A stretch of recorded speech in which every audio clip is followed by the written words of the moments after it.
Hi, everyone. Let's go ahead and talk about medium, genre, and convention, some of the terms that you'll need to know for this next paper. First is a medium.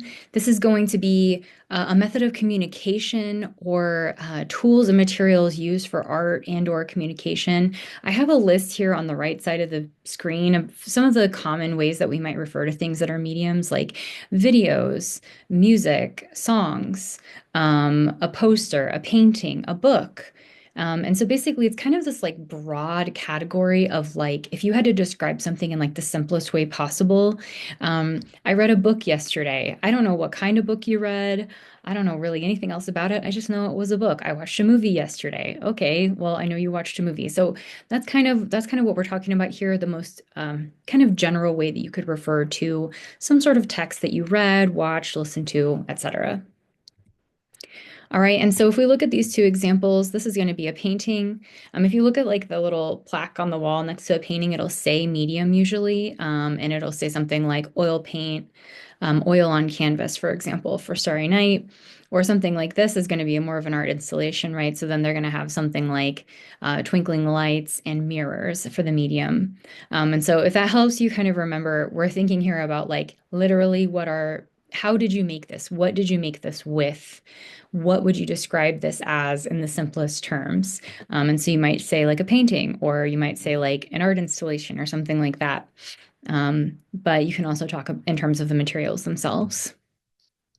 All right, so with genre, what we're doing is we're going from this broad category of a medium to get a little bit more specific. And so now we're categorizing it. Okay, so it's not just a painting, it's an abstract painting, right? It's not just a movie, it's a comedy, movie. It's not just a song, it's like hip hop, like we're getting more into the type of thing that it is, the way that we would describe it a little bit more specifically. And so if we look at genre, we could think of things like horror. I can tell this is a horror movie poster because it's very dark. The font is kind of gritty. There's a goat on it, which we associate with things like or not human sacrifice, animal sacrifice, and like maybe those sort of practices that are a little bit like violent. There's like violence, or maybe even the devil, right, is associated with goats. If I look at something like Texas Chainsaw Massacre, this is getting more to the point, maybe. There's a guy with a chainsaw. It's all red. This lady has blood all over her face. There's skulls in the background. So, we have a little bit of a sense that this is a horror movie, even just looking at the movie poster, because they know how to show us what to expect from this genre, right? If we look at a movie poster of a comedy, we're going to see a lot more bright colors. It's very like bubblegum kinds of colors. You can see people will have like potentially like sort of silly facial expressions. And so that's going to be a hint. These people are posing in ways that seems kind of like random. A romantic comedy is going to be a subgenre, which is going to be a little bit different from like, Bottoms, for example, Anyone But You. We can tell this is a romantic comedy because it's two people who are like conventionally attractive. They're sitting close together. Their shoulders are touching. And then we can also tell from the looks of this pose that this is probably going to be like an enemies to lovers trope. We get all of this just from looking at the poster, right? I don't have to even read the description. I can probably tell what genre this is going to be just by looking at the poster. They're trying to advertise this is going to be this kind of a movie.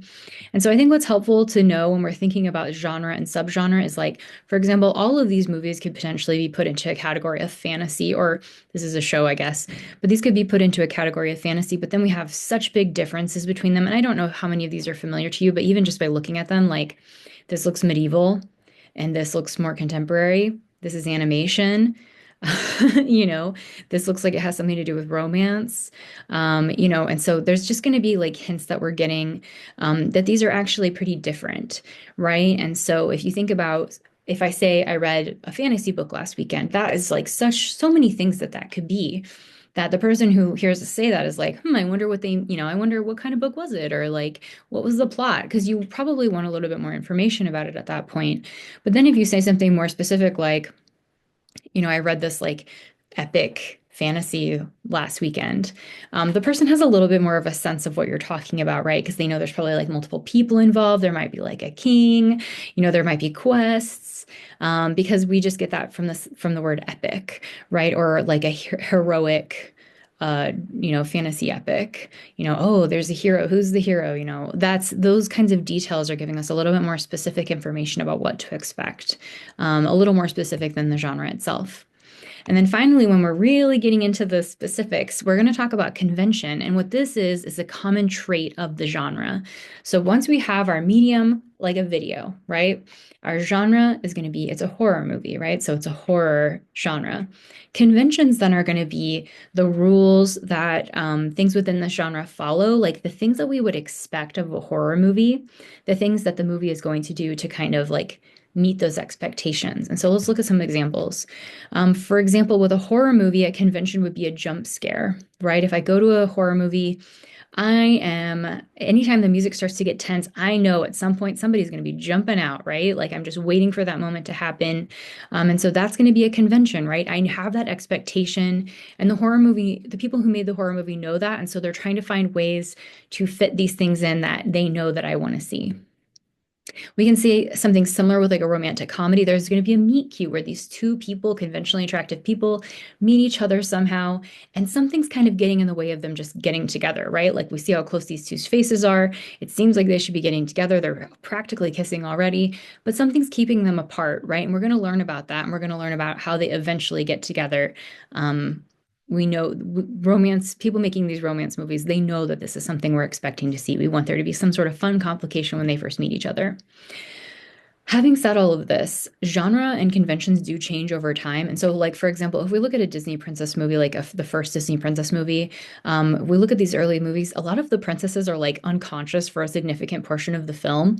That's not going to really be flying with contemporary audiences. We're going to be like, okay, well, we've seen that done before, or maybe we didn't even really like that as a trope. Like, be nice if the princess was awake. And so then we're going to see the ways that our expectations and our desires for these kinds of texts are going to change over time as people try to make these things appeal to contemporary audiences. So here we still have the animal sidekick.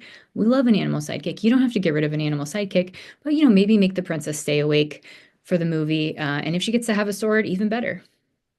Okay, so I include some parodies here at the end of the slideshow. I'm not going to go over all of these, but the reason that I wanted to share these parodies with you is because what a parody is going to do is it's going to demonstrate the rules of the genre, like those expectations that we're looking for, these conventions, but it's going to play with them. It's going to make them super exaggerated, like super underlined and circled and highlighted, and in a way that kind of makes fun of those genres. So if we look at something like this, for example, I'm not going to watch this, but the HBO Last of Us trailer, this is like a post-apocalyptic, sort of zombie monster drama thriller. It's an emotional roller coaster. There's sad moments, but there's also scary moments. It looks like there might be heartfelt moments too. And then if we watch, though, there's also going to be a parody trailer that I include in here. This is from Saturday Night Live, a late night sketch show, where they do a lot of like comedy bits. And anyway, and so here, this is a trailer from Mario Kart, and they are basically imitating the previous trailer, and they're just going to do things here that sort of make fun of the things that the other trailer took so seriously, right? Like it is based on a video game, and so here they're comparing it to a different movie based on a video game. And we could see this with all of the other videos I've included as well, including things like Hell's Kitchen. This is like a very serious reality competition show. And then the next slide is going to be a parody of it from Key and Peele. So anyway, I hope that this has provided some clarity for you with regard to conventions. Please let me know if you have any questions. And yeah, have a good day.